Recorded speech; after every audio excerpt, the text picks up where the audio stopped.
Oh, it's been really, really special. I came down yesterday just to look at the place with my husband. We haven't been here before, and I had no idea that there was a massive sort of wall around the place, and just the size and how people could climb up it is just incredible really to me. And then the service today was so moving, particularly the musical part and the brass band and the singing was just brought, shivers down your spine really.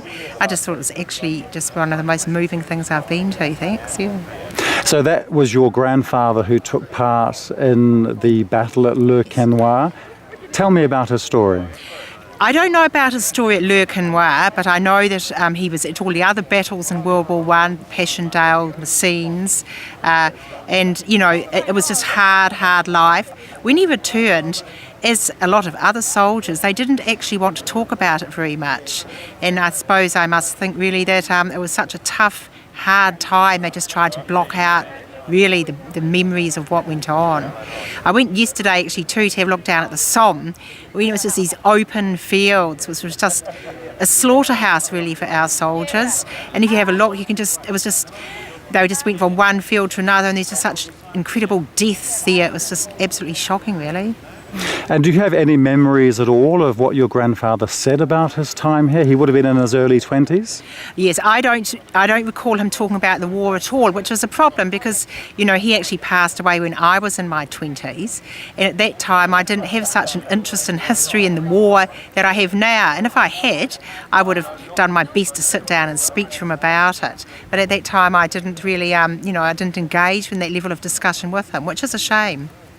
And it was important for you to come here for this 100th anniversary? It was really, really important. And 2 years ago, about 4 months ago, we went to the Battle of the Somme commemoration, the British commemoration.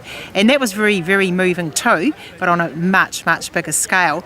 But this being a Kiwi kind of thing and just involved with New Zealand, it was very, very personal and very, very touching for me. And a lot of people in New Zealand say that this really is a little-known battle, a little-known event in New Zealand's war history. Do you share this drive to make this more well-known amongst New Zealanders and to promote, this whole concept of remembrance and the younger generation never forgetting?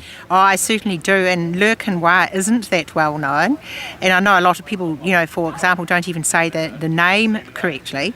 It's really important that our young people do understand what our, grandparents, great-grandparents went through, because they were such incredible sacrifices they made. And the battles were really hard, really damaging to people, and there was gas attacks and all these other sorts of things. And I think younger people are starting to appreciate it more than they might have done when I was, say, in my 20s, when I really didn't understand it to the extent I do now. A lot of people have talked about this whole problem of the fact that a lot of the Kiwi soldiers went home and not many of them spoke to their relatives or to their friends about what happened. And you've experienced that as well. Have you heard that? What have you heard from the other descendants that you've met here? Yes, well, actually, I was just speaking to a few of them before, and they all had the same kind of story, that their grandparents, great-grandparents returned and didn't actually talk about the war at all.